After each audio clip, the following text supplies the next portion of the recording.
Welcome to This Explainer. Today, we're diving straight into the fascinating and honestly somewhat surprising psychological realities behind being the ultimate people pleaser.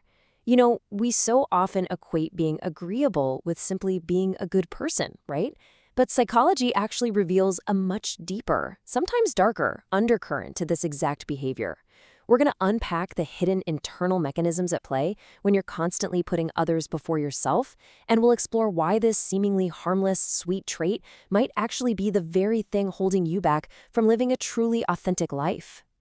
So, let's be real for a second. Have you ever been labeled the nice one in your friend group? You know exactly who you are. You're the designated peacekeeper, the endlessly reliable shoulder to cry on, the person who bends over backward to make sure absolutely everyone else in the room is comfortable before you even consider your own needs.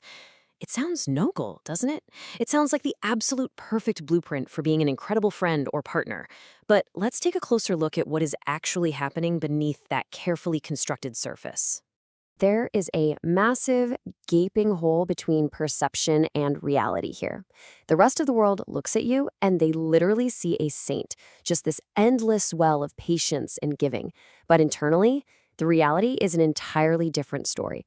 The psychology of being the constant giver actually leaves you feeling incredibly mentally depleted, quietly unappreciated, and strangely lonely, even when you're surrounded by the very people who rely on you the most. It's a profound disconnect. Now, here's where it gets really interesting. Psychology tells us that your extreme agreeableness isn't always just pure, unfiltered kindness. Often, it's actually a self-preservation tactic. You're wearing a social mask. And hey, this isn't about being manipulative at all. It's an entirely unconscious, hidden internal mechanism.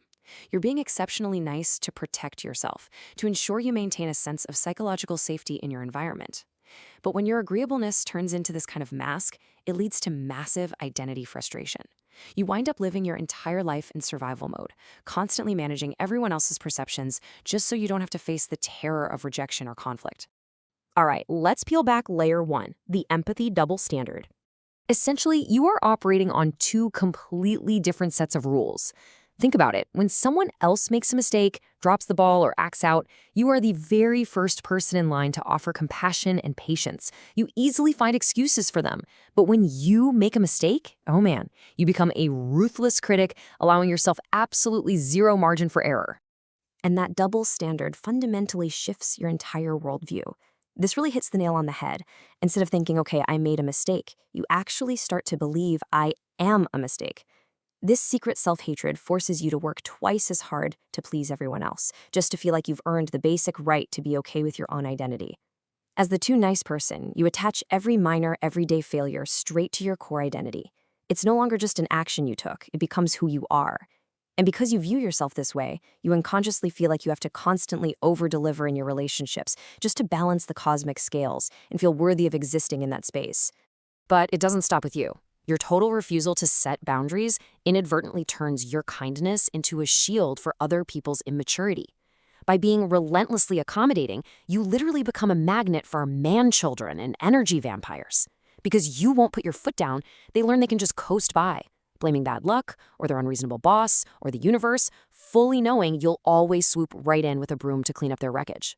Ironically, your absolute nicest behavior is psychologically preventing the people around you from ever truly growing up. Which brings us right into layer two, the hidden mental toll. You might walk around projecting total confidence, playing the highly independent busy bee, but beneath the surface, you are actively hiding how much you desperately crave love, support, and understanding, purely because you fear being rejected. A lot of nice people use this fierce independence as a very clever disguise. You want to appear incredibly strong, capable, and entirely self-sufficient, because actually admitting you need help feels like a terrifying vulnerability. So what do? You spend all your energy meeting the needs of others so that you never ever have to confront the incredibly uncomfortable truth of how much you actually need them to show up for you. And all that hiding and managing, it leads straight to cognitive overload because you're constantly monitoring the reactions and microexpressions of everyone else just to survive the week. Your brain simply runs out of processing power for your own life. Always saying yes leaves your brain in a state of chronic exhaustion. When your mental bandwidth is entirely eaten up by managing immediate social demands, making sure everyone is happy, dodging conflict, obsessively reading the room, your mind loses the vital energy it needs for long-term strategic growth and complex personal decisions. You are quite literally too busy managing other people's lives to plan your own future. So, I want to ask you a question that honestly might make you a little uncomfortable. It's known to trigger severe self-confrontation and maybe even a little panic for chronic people pleasers. Here it is. Who are you when absolutely nobody is around? What do you actually want in life? If your gut reaction to that last question was to just change the subject or give a super vague answer, well, it reveals a deep identity conflict. It shows you're living almost exclusively for other people's expectations. Your entire identity has been built around being precisely who others need you to be in any given moment. Psychologically speaking, you've made a subconscious trade.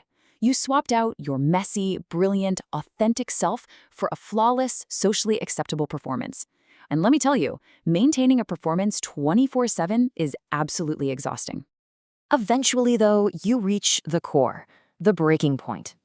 This daily cycle is honestly brutal. During the day, you cope by staying busy. You're helpful, you're the nice person, you're on the go. But then, the distractions disappear. At 2 a.m., the silence sets in, and your brain decides, hey, it's the perfect time to replay a slightly awkward conversation we had 3 years ago, right? Your sleep turns into this desperate attempt to process all the emotions you suppressed all day long. Your night basically becomes a frantic, false attempt at gaining control over your social environment. And when the weight of that social mask becomes entirely too heavy, boom, your exhausted brain desperately seeks relief by suddenly craving an overnight new life. This is such a fascinating phenomenon. Being the endless nice person inevitably leads to total emotional burnout. And when that hits, your brain starts demanding an entirely new self just to find a shred of relief. You might suddenly feel the overwhelming, burning urge to quit your job, move to a new city, or completely reinvent your entire personality by tomorrow morning. But here's the crucial takeaway. That sudden urge to pack up and move to the woods isn't really about needing a new job or a new zip code. It's a frantic attempt to break free from the version of yourself that treats everyone else better than you treat yourself. You aren't actually running away from your life. You're trying to escape the identity you constructed just to keep everyone else happy. So how do we fix this? Let's dive into the resolution, true growth. To truly heal and stop repeating these hidden patterns, you have to transition away from focusing on your responsibilities to everyone else and start taking absolute ownership of your own boundaries. True growth requires a radical shift. You have to consciously decide to stop prioritizing immediate social comfort over your long-term personal truth. This means, brace yourself, letting people be occasionally uncomfortable or disappointed. It means realizing that true success and genuinely healthy connections are built on you finally advocating for your own needs and strictly enforcing boundaries that protect your mental energy.